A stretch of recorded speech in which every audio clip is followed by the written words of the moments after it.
Christmas had always been a quiet, intimate occasion for my wife and me. We had a tradition of celebrating it alone, just the two of us. It was a chance to slow down, enjoy each other's company, and escape the noise of the world. For years, that simplicity was something I cherished. So, when my wife burst into the living room on my first day of vacation, shouting about an unexpected guest and a big surprise, I was caught completely off guard. I had barely begun to settle into my long-awaited break, savoring the thought of a peaceful holiday, and now she was already turning our plans upside down. "What's going on?" I asked, setting down my coffee and looking up at her. "Weren't we supposed to spend Christmas just the two of us?" "Oh, trust me, this is going to be special," she replied, practically glowing with excitement. Her enthusiasm was almost infectious, but I wasn't convinced. "You'll see. It's important, and you're going to love it." Her excitement didn't sit well with me. I had been looking forward to a calm, uneventful day, the kind of Christmas we always had. The idea of some surprise guest felt like an intrusion on something sacred. Still, I decided to hear her out. Maybe there was more to it than she was letting on, though part of me doubted it. When the doorbell rang later that day, my curiosity turned to apprehension. I wasn't sure who or what to expect, but my hopes for a quiet Christmas dimmed the moment I opened the door. There stood her sister, of all people. Let me be clear, I've never been a fan of her sister. She's one of those people who seems to thrive on chaos. Her reputation for poor decision-making preceded her, and our past encounters had often ended in heated arguments. To make matters worse, she wasn't alone. She'd brought along some guy she introduced as her best friend, though he looked more like a tag-along she'd roped into her latest scheme. I pulled my wife aside, keeping my voice low. "If your goal was to ruin Christmas, you've succeeded," I said, unable to mask my irritation. She rolled her eyes at me, brushing off my comment. "Don't start. Just try to be nice. It's Christmas, for crying out loud." Reluctantly, I stayed quiet and let the evening unfold. It didn't take long for her sister to hijack the conversation. She and her so-called best friend wasted no time pitching some grand idea they'd apparently been cooking up. "We want to throw an amazing Christmas party," her sister announced with theatrical enthusiasm. "And we think your house is the perfect place for it." I stared at them, trying to process the sheer audacity of the request. "Why here?" I asked, keeping my tone steady. "Why not your place?" "Oh, come on," she said, laughing as if I'd made a joke. "You've got this big, beautiful house, and we're stuck in a tiny apartment. It'll be so much better here. Don't be a Grinch." I didn't appreciate being called a Grinch, but I held my tongue, glancing at my wife for support. To my dismay, her eyes were sparkling with excitement. I could tell she wasn't going to take my side on this. "No," I said firmly, turning my attention back to her sister. "We've always spent Christmas our way. I'm not about to turn my home into a party venue just because you think it's convenient." Her sister didn't take the rejection well. She muttered something under her breath about me being a killjoy, then added, "Well, think about it. You've got time." After they left, I sat down on the couch, hoping for a moment of peace. My wife joined me not long after, her expression a mix of understanding and determination. She sat close, placing her hand on my arm. "I get where you're coming from," she said gently. "But hear me out. I have an idea. We can make this work in a way that's fun for everyone, including us." "How?" I asked, skeptical of whatever she was about to suggest.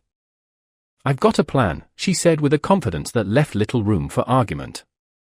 "Tomorrow, I'm meeting with a few people who can help with the organization. You don't have to lift a finger. Just relax and let me handle it." I wasn't thrilled about the idea, but I could see she was set on it. Her mind was made up, and no amount of arguing was going to change that. "Fine," I said at last, leaning back into the couch. "Let's see where this goes." The morning started on a strange note. My wife emerged from our bedroom in a dress that left very little to the imagination. It was the kind of outfit I'd expect for a fancy night out, not for organizing a Christmas party. "What's this?" I asked, raising an eyebrow. "You're supposed to be meeting your sister to discuss planning, not walking into a fashion show." She laughed off my comment. "Oh, don't be silly. My sister's taking me to a high-end restaurant. She has some well-connected friends who'll help us plan everything. They're professionals, and I want to make a good impression." It didn't sit right with me. Since when did organizing Christmas require this level of effort and this kind of outfit? But I held my tongue. "Fine," I said. "Let's see what comes out of this." After she left, I decided to make use of the day by visiting my best friend. If anyone could help me make sense of this bizarre situation, it was him. I explained everything over coffee, laying out the events of the past few days. When I finished, he leaned back in his chair and gave me a concerned look. "You need to be careful," he said. "This all sounds off. Why is her sister so involved? And this thing about her friends being professionals? It's just weird." I nodded. He wasn't telling me anything I hadn't already thought myself. We spent the rest of the afternoon catching up, and as the evening rolled around, I realized my wife still hadn't come home. I checked my phone, no calls, no messages. I tried calling her, but her phone went straight to voicemail. By the time I left my friend's house, irritation had set in.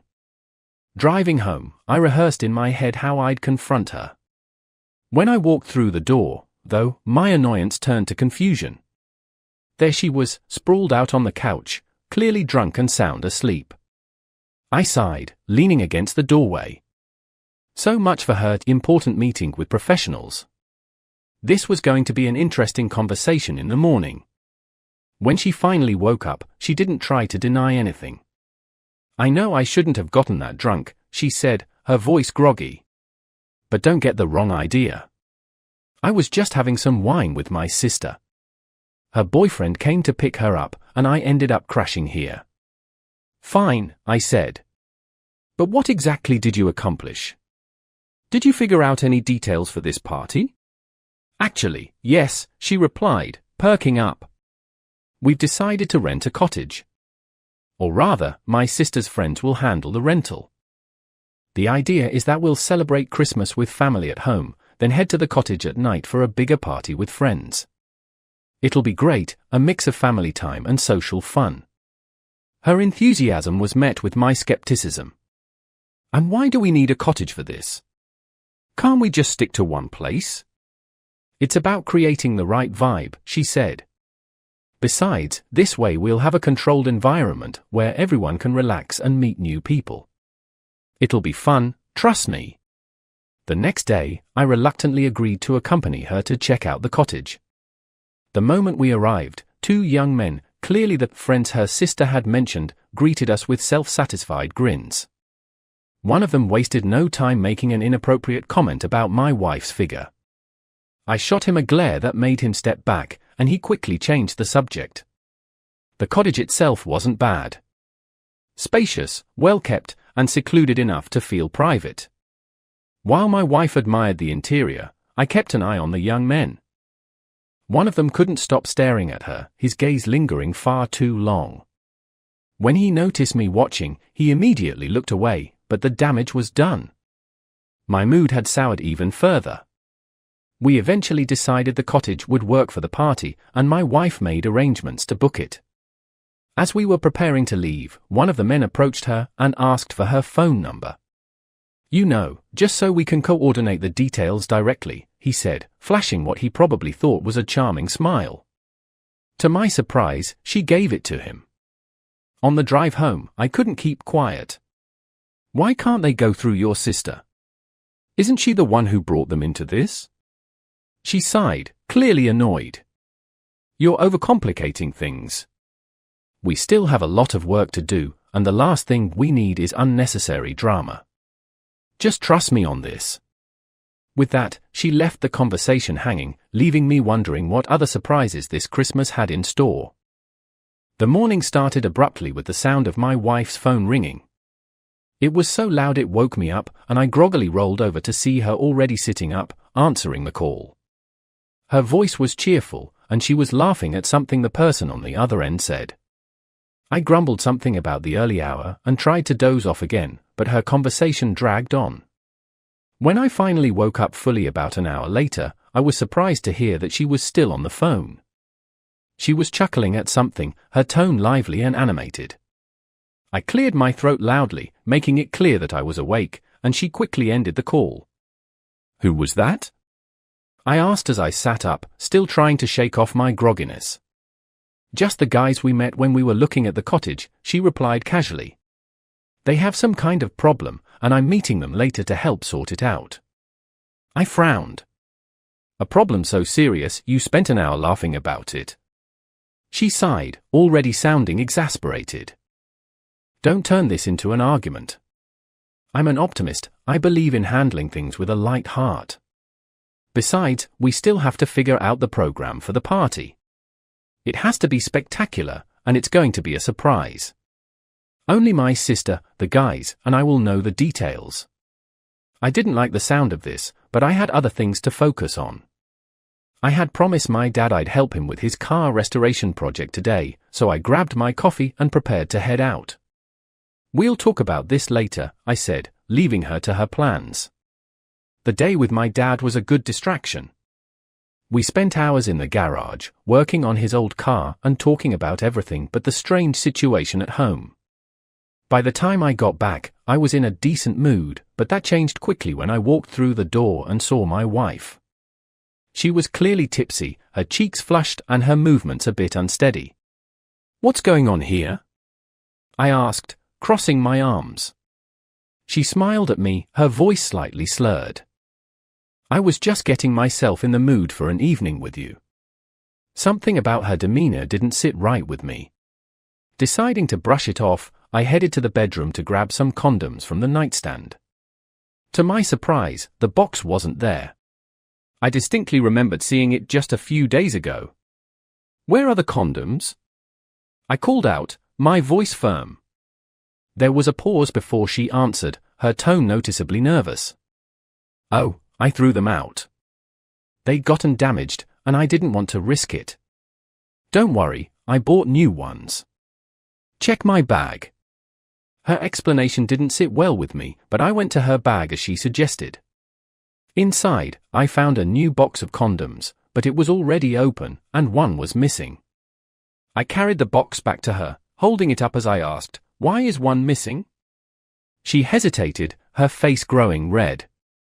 My sister asked me for one, she finally said. She needed it for something. I don't know. It's not a big deal. I stared at her, struggling to believe her story. This all seems really strange, I said. She rolled her eyes, clearly irritated.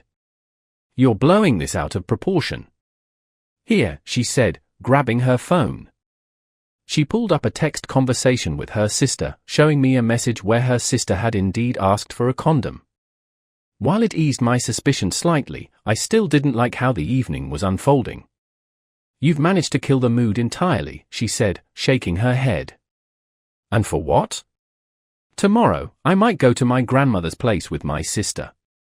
She needs help there, and I think it'll be good for me to get away for a couple of days. I frowned, trying to gauge whether this was another one of her half-baked plans. Do you need me to come with you? I asked, keeping my tone neutral. No, she said quickly. But I'll need you to handle a delicate matter with one of my sister's friends. It's about food and a few other things. Can you do that? While my wife was away at her grandmother's with her sister, I received a message from her sister. She had sent me the contact details for one of the guys who had been helping with the cottage arrangements. It seemed innocent enough, but given everything that had been going on, I wasn't entirely comfortable. Still, I decided to follow through and drove to the address she provided. When I arrived, the guy greeted me casually, and we got straight to business. We discussed food options, the types of drinks to stock, and other minor details for the party. It felt like standard planning, though his demeanor struck me as overly relaxed, almost smug. Toward the end of the conversation, he casually mentioned something that floored me. By the way, we'll need to stock up on plenty of condoms too. I froze for a moment, unsure if I'd heard him correctly. Then, I asked him to elaborate.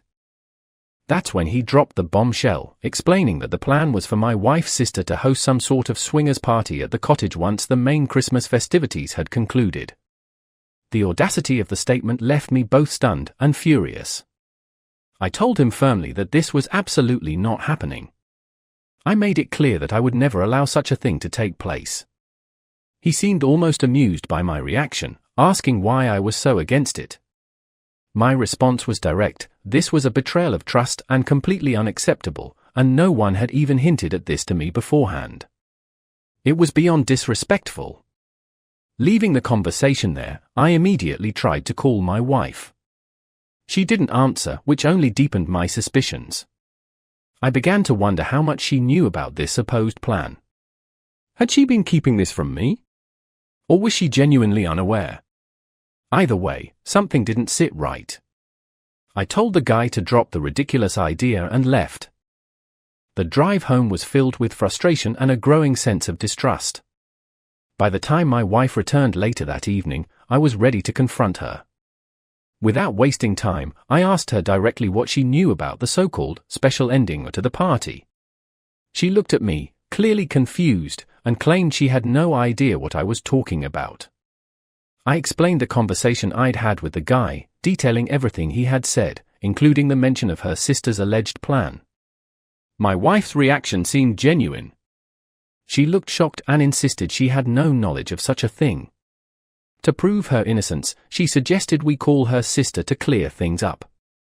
When we reached her sister, she immediately started laughing, claiming the whole thing was a joke. She said no one in their right mind would plan something so absurd for a Christmas party. Her tone was light, but something about her laughter felt off to me, almost forced. I couldn't shake the feeling that she was covering something up. After the call ended, I told my wife that from now on, I wanted to be involved in every aspect of the planning. I didn't trust her sister, and I wasn't about to let something like this happen under my nose. My wife, however, didn't take this well. She accused me of overreacting and making up scenarios in my head. She insisted that it was just a Christmas party and nothing more, and that I was being unnecessarily difficult. She went on to say that she was putting a lot of effort into making sure the party was perfect for everyone, and that my constant questioning was unhelpful. According to her, it was supposed to be a once-in-a-lifetime celebration, and she wanted to make it memorable. Her frustration was evident as she told me to stop undermining her work. By the end of the conversation, she had shut me down completely. She brushed off my concerns and said she was too tired to deal with my accusations. Without another word, she headed to bed, leaving me standing there with more questions than answers. In the days that followed, I couldn't help but notice a shift in her behavior. She seemed more reserved, sharing fewer details about the party planning and keeping more to herself. Where she had once eagerly discussed every idea and decision with me, now she barely mentioned anything at all. It felt like she was deliberately keeping me at arm's length, and I couldn't ignore the growing sense that she was hiding something. After weeks of delays and back-and-forth planning, my wife finally sat me down to provide an update. She seemed unusually cheerful, almost relieved, as she announced that most of the work was done. The guest list was finalized, and apparently, there would be quite a crowd: friends, friends of friends, and even a few acquaintances I'd never heard of. She assured me that the event was shaping up to be unforgettable. All that's left, she said, is securing a showman. We need someone who can really entertain everyone and make the night memorable. I raised an eyebrow at this. A showman? And where do we find someone like that? Don't worry, she said confidently. My sister's already on it. She knows someone personally and has everything nearly arranged. We just need to meet with him to finalize things. She handed me an address for a cafe and told me that's where they'd be meeting later that day. I had other errands to run, so I told her I might join them later. She seemed fine with that, her mood unusually bright. As she left, I couldn't help but feel a twinge of skepticism. Everything about this process had been shrouded in secrecy, and I was growing weary of the constant surprises. When I eventually made my way to the cafe, I spotted them immediately. The so-called showman was leaning across the table, showering my wife with compliments that were far too personal for my liking. She was smiling politely, but his demeanor was unmistakably flirtatious. Without hesitation, I walked over and sat down beside her, my presence cutting through the moment like a knife. "Everything okay here?" I asked, my tone calm but pointed. The showman's confidence visibly wavered as he straightened up, suddenly all business. My wife glanced at me, clearly annoyed at the interruption, but quickly reassured me that they were just finishing up. She explained that their next meeting would involve planning specific activities and competitions for the party at the cottage. On the drive home, I couldn't hold back my frustration. Why does it seem like every guy we meet as part of this planning process has some kind of angle with you? I asked. She rolled her eyes. You're reading too much into things. Some people are just naturally friendly. Not everything is a flirtation, so don't start making issues where there aren't any. Her response didn't sit well with me, but I decided to let it go for the moment. As the days passed, she became increasingly preoccupied. She was out late more often, always with the excuse that there was still so much to finalize with the showman and other members of the planning team. Her absences began to feel excessive, but whenever I brought it up, she brushed off my concerns, insisting that everything was under control. One evening, she came home looking particularly pleased with herself. "You can congratulate me," she said with a triumphant grin. "We've sorted out almost everything. Now we just have to wait for the big day. It's going to be perfect." While she fell asleep that night, I couldn't shake my unease. Curiosity got the better of me, and I remembered seeing her jot down a password in a notebook earlier. Quietly, I retrieved her phone and unlocked it, telling myself it was just to put my mind at ease. What I found only deepened my suspicions. There was a group chat involving her sister, the sister's best friend, the showman, the guy handling the food, and a handful of others I didn't recognize. As I scrolled through the messages, everything seemed relatively standard: logistics, schedules, and some jokes. But then I came across a message from her sister that stood out: "Just make sure we're ready for the special event. It's going to be the highlight of the night." The group responded with laughing emojis and enthusiastic agreements, but no one elaborated on what this special event was supposed to be. I stared at the screen, my mind racing. It could have been an innocent inside joke, but given everything else, I couldn't help but feel there was more to it. I locked her phone and put it back where I'd found it. Lying in bed, I tried to convince myself that I was overthinking things. After all, the planning seemed thorough, and perhaps this special event was just another part of their entertainment lineup. Still, the secrecy and vague messages left me uneasy. But this is just the beginning. The most shocking events are yet to come, and what unfolds next will leave everyone stunned. So far, everything that's happened has been minor compared to what's about to be revealed. These are just the breadcrumbs leading to a much larger, much darker truth. The day of Christmas finally arrived, and the celebrations began with a gathering of family members. My wife and I spent the afternoon with relatives, exchanging gifts, sharing stories, and enjoying a festive meal together. It was a warm and lively event, and for a while, I allowed myself to relax and enjoy the holiday spirit. But as the evening progressed, I couldn't shake the feeling that something was off. After the family gathering wound down, my wife pulled me aside. She explained that she and her sister needed to take care of a few last-minute details and insisted that I go ahead to the cottage with our friends. "You go ahead and get everyone settled," she said. "We'll finish up here and join you soon." Her tone was confident, but her words left me uneasy. Reluctantly, I agreed. I gathered our friends, and we all headed to the cottage. When we arrived, the place was beautifully set up. The tables were laid, decorations were in place, and the atmosphere was cheerful. Guests began to explore the space, complimenting the arrangements. For a moment, I felt a flicker of pride, thinking that all the chaos of planning might have been worth it. As the night wore on, the party hit its stride. Music played, people laughed and danced, and the energy in the room was electric. But as the hours passed, my anxiety grew. My wife and her sister still hadn't arrived, and I couldn't ignore the nagging worry in the back of my mind. Guests began to approach me, praising my wife's efforts in organizing such a wonderful event. Their compliments only heightened my unease. How could they applaud her when she wasn't even here? Unable to ignore my concerns any longer, I called her. When she answered, her voice was breathless, and I could hear noise in the background. "I'm still finishing up the final touches at home," she said, her words slightly slurred.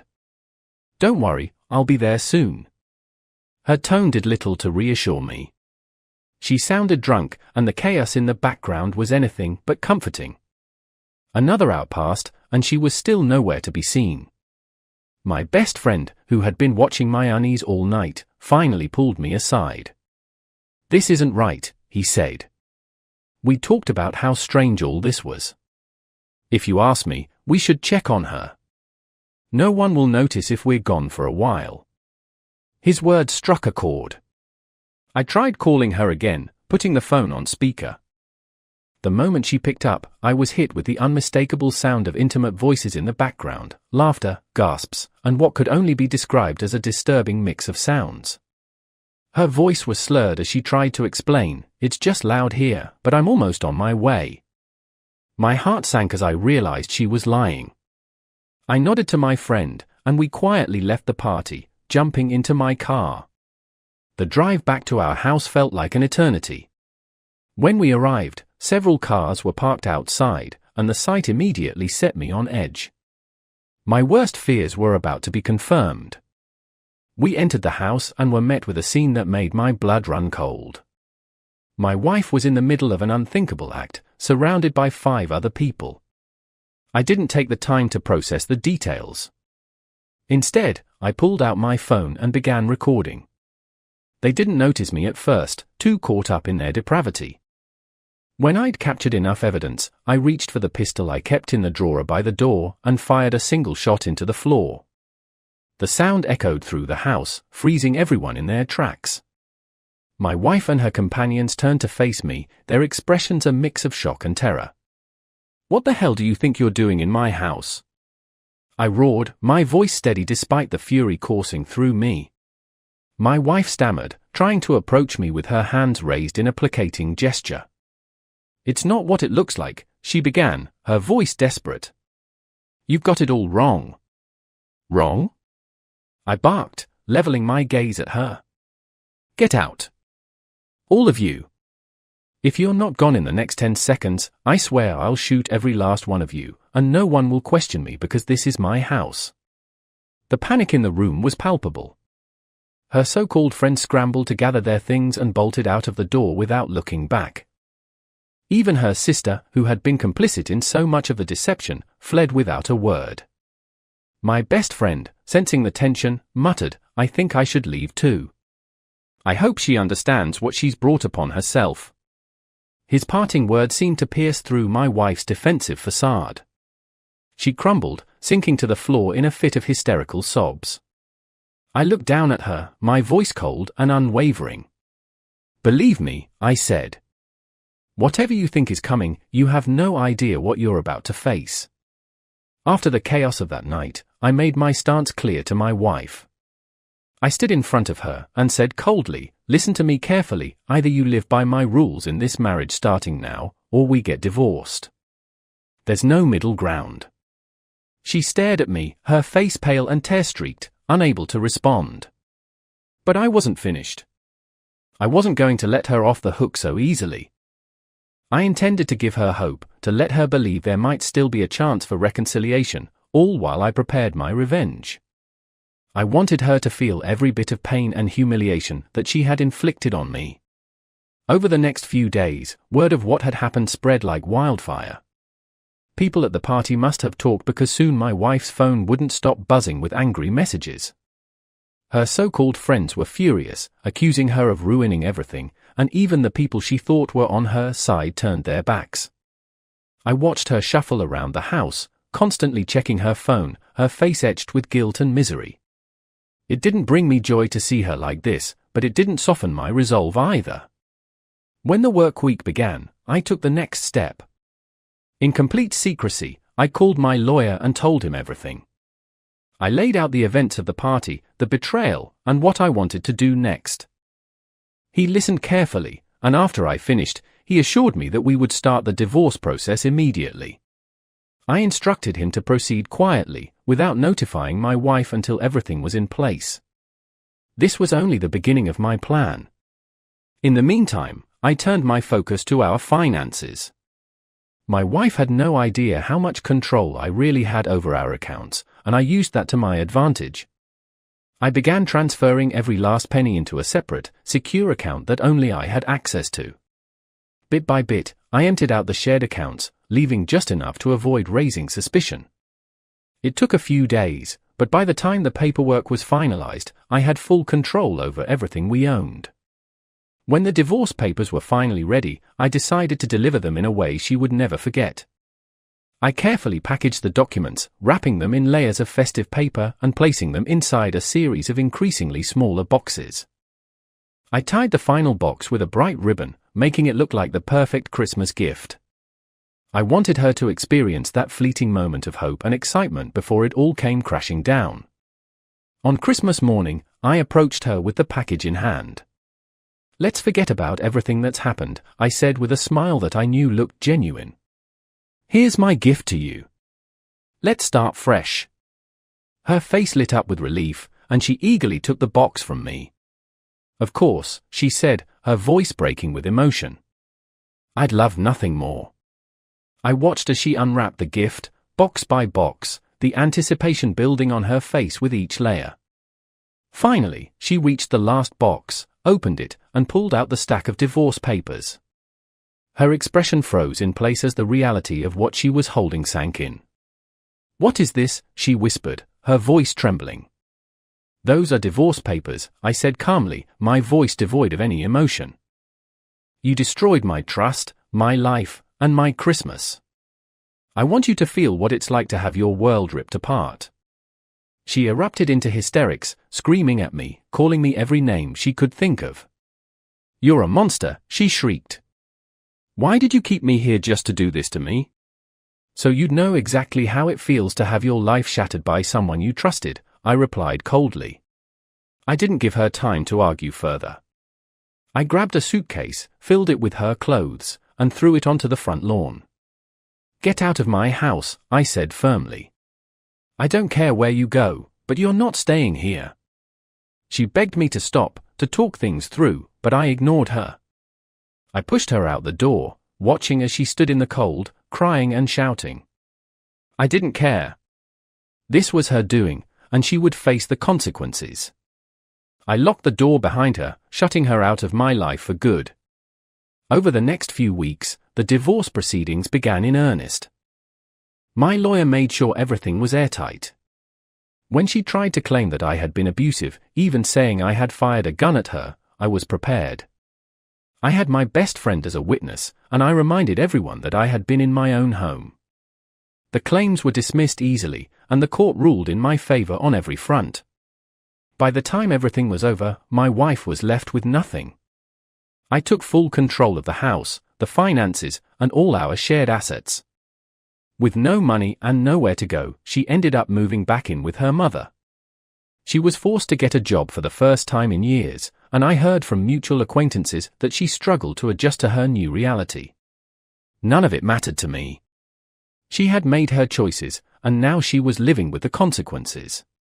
Meanwhile, I spent the following weekends with my family, enjoying the peace and stability I hadn't felt in a long time. I ignored her attempts to contact me, though my phone rang constantly with her name on the screen. She left voicemails, tearfully begging me to forgive her, to give her another chance, but I had no intention of doing so. Finally, one day, I answered just to end it once and for all. "It's over," I said flatly. "There's no going back. It's done." Her voice broke as she replied, "You'll regret this. Mark my words. You'll regret this." But I didn't. And I never would. You might think that this story ended when I divorced my ex-wife and cut her out of my life completely. For a while, it seemed like it was over. I hadn't heard anything about her for months, and I'd even moved on, remarrying a wonderful woman who brought peace and joy back into my life. But as it turns out, the story was far from over. It started innocently enough, or so I thought. One morning, I found a flat tire on my car. At first, I assumed I had simply driven over a nail or some debris. I replaced the tire without much thought, but the very next day, another tire went flat. That's when I took a closer look and noticed the precise cuts on all 4 tires. Someone had slashed them. I called my best friend to help, and we quickly resolved the issue, but the incident left me uneasy. Things escalated from there. My new wife's safety came into question when she began receiving strange messages on social media. At first, it seemed harmless enough. She told me that a woman had added her as a follower and sent a friendly message. The woman claimed to go to the same gym as my wife and wanted to connect. My wife, being kind and social, agreed and even suggested they meet for a workout. But the woman always had an excuse not to show up. Over the next 2 weeks, their conversations grew stranger. Out of nowhere, the woman sent my wife an old, intimate video of me, something that could have only come from my ex-wife. That's when it clicked. My ex had been holding a grudge all this time, and now she was trying to sabotage my new life. My wife was shocked, understandably, but once I pointed out the clues, she understood the situation. My wife decided we needed to take action. The first step was to block my ex-wife on all platforms. She did so without hesitation, but it was clear that this wouldn't be enough. My ex was relentless, and her anger seemed to intensify after being blocked. She escalated her attacks, targeting not just me but my wife directly. The turning point came when my ex decided to go after my wife's car. Late one night, she was caught by police attempting to set the car on fire. A patrol officer spotted her, a woman in a mask holding a blowtorch and pouring gasoline over the vehicle. The situation was so absurd it was almost comical, but it was no laughing matter. She was arrested on the spot, and we pressed charges. The court case was grueling. The prosecutor pushed for a 5-year prison sentence and a hefty fine, citing her repeated harassment and the dangerous nature of her actions. Her defense lawyer argued that it was a moment of emotional distress, a nervous breakdown brought on by lingering anger and frustration. In the end, she was given a conditional sentence and mandated therapy instead of jail time. This incident was the final straw for me. It wasn't just the tires, the messages, or the attempt to burn my wife's car. It was the culmination of constant interference and threats to our peace. I realized that as long as we stayed in that house, we'd never truly feel safe. My ex knew where we lived, and it was clear she wasn't letting go anytime soon.